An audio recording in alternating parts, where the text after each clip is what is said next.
For 30 years, French kept going out into that forest, searching for that gold mine, and eventually he found it. A gold prospector named Frank Lemon rode his horse along the shore of the North Saskatchewan River, which is a river that runs through Alberta and Saskatchewan in Canada. Frank was at the back of a line of about a dozen men who had all been hired by a rich investor named Lafayette French. He had commissioned them to search the Canadian wilderness for potential gold mines. And if they found a gold mine, then French would bankroll a full-scale mining operation and pull out all the gold he could, and these men who found it would get a cut of the profits. When Frank had signed up for this job, he had thought it was a great opportunity. In fact, he thought it was such a big opportunity that he had convinced his best friend, whose nickname was Blackjack, to come along as well. But now, after weeks of searching the wilderness for these mines and not finding any, all Frank really wanted to do now was just go home. And then at some point, as he was looking off to his right, he noticed amongst the thick trees, there was this little trail, this dirt trail that kind of wound off into the distance. And for some reason, Frank was just immediately drawn to it. Maybe the gold is not in the river, but it's maybe out there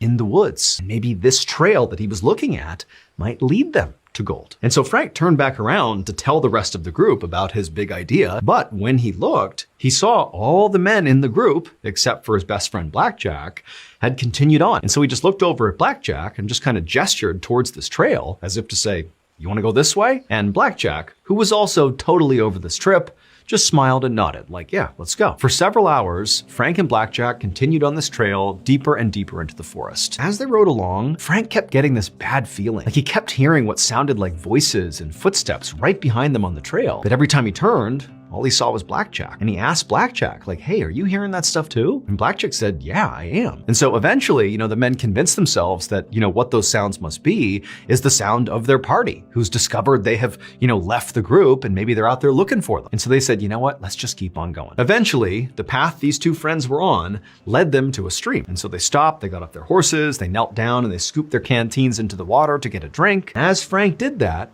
he looked into the crystal clear water and he saw nuggets of gold just sitting there in the stream. Frank couldn't believe it. He grabs Blackjack, who hadn't seen it yet, and pulls him over. Blackjack looks, and the two men, they're like, oh my goodness, we've done it. But Frank said, look, before we celebrate, let's go upstream here and try to find the source of this gold. As they're moving upstream, they're seeing all this gold in the water, and it's getting more and more. And eventually they reach this rock ledge the water was pouring over down into the stream. And literally in the ledge are these massive veins of gold. They had found a gigantic gold mine that clearly nobody else had tapped before. I mean, this could be worth not just millions of dollars, but billions of dollars. They're jumping around, they're hugging each other, and then at some point they just kind of stopped and went silent because they realized they now had a big dilemma. So the whole reason Frank and Blackjack were out here in the Canadian wilderness was to look for gold, but they were looking for gold on behalf of the rich investor, Lafayette French, which meant they were contractually obligated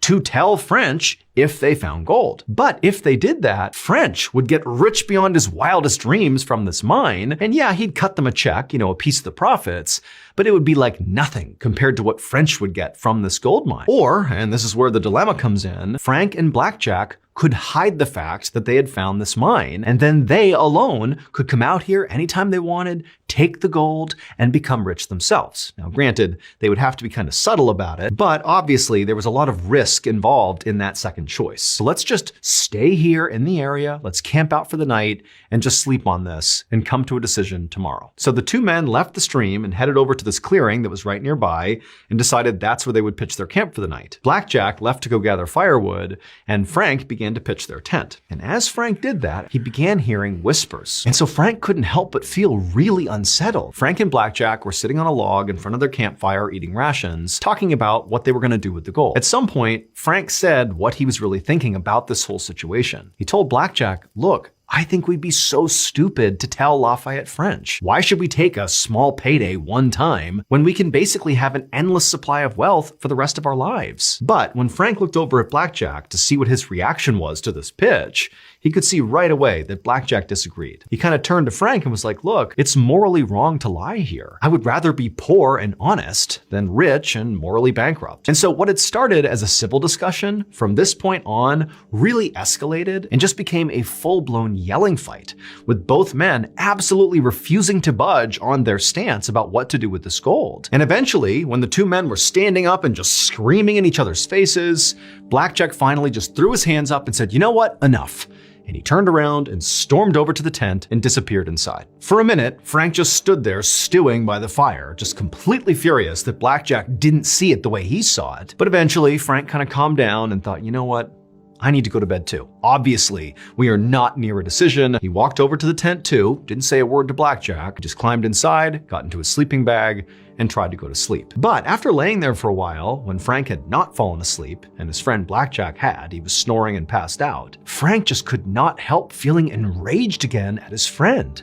Like, how can you not see this opportunity here? And so Frank just laid there restlessly, tossing and turning, listening to the sound of Blackjack snoring and getting so mad at him. And as he did, Frank went from, I need to convince Blackjack in the morning that we need to keep the gold for ourselves, to I need to stop Blackjack. Frank just became consumed with rage. It was like he couldn't control what he was doing. And in that moment, Frank found himself getting up, walking out of the tent, and grabbing an axe. And before he could even think about it, he had walked back into the tent, raised the axe, and driven it into Blackjack's skull, killing him instantly. A few minutes later, Frank was outside sitting by the campfire looking at his bloody hands, wondering what just happened. But as Frank was sitting there grappling with what he had just done, a twig suddenly snapped over in the direction of the tent.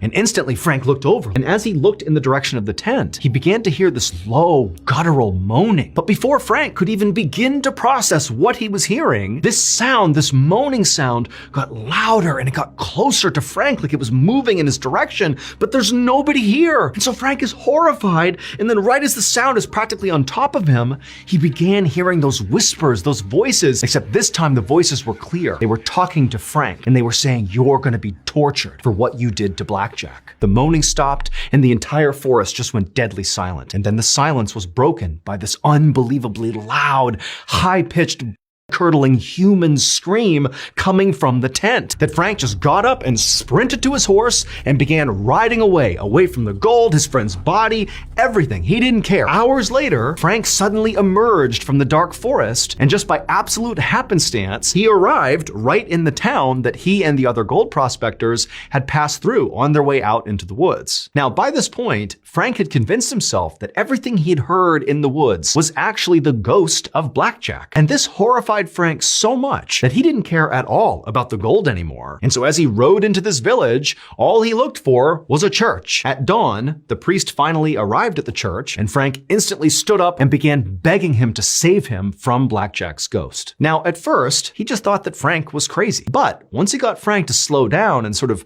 go over the details step by step, the priest realized that perhaps there was some truth to this story. But despite the fact that this man had just openly confessed to a murder, the priest could only focus on the gold. It was like this intense feeling had come over the priest, this darkness that just made him suddenly so greedy. And so against all his better judgment, the priest turns to Frank and says, "You know what? We'll help you.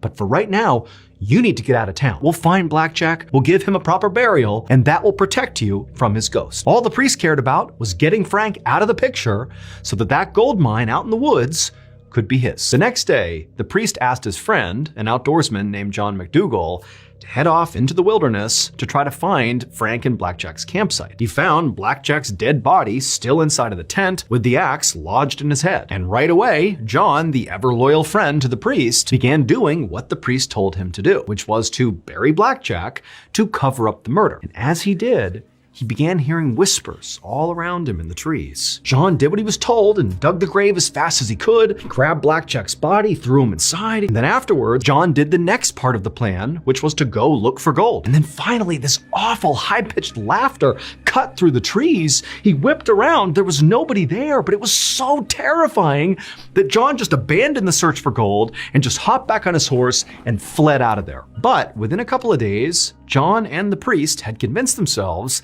that those weird noises was just some bird. And so John decided to go back out into the woods. Except this time, he did not go alone. He brought a group of men with him. And when they got there, John just froze, could not believe what he was seeing. The rocks that were sitting on the grave where John had just buried Blackjack were gone. And also, the tent where Blackjack had been murdered had also been cleared. He couldn't help but think, maybe this place is haunted. And so once again, John just turned and fled. Instead of going to the priest, he just went right to the bar and just started drinking. And he kept on drinking until he died of poisoning just a couple of days later. And John's death started a chain of unexplained catastrophes, all connected to this gold. First, the priest, after discovering what happened to John, just saddled up and headed out into the woods to find the gold himself. However, he found the trail had been destroyed in a forest fire. Then Lafayette French, he heard about the mine and decided he would go find it. However, the guide that he hired to take him there literally died on the way into the forest. By this point, French had heard all the stories, but French ignored all those stories. Just like with Frank and the priest and John,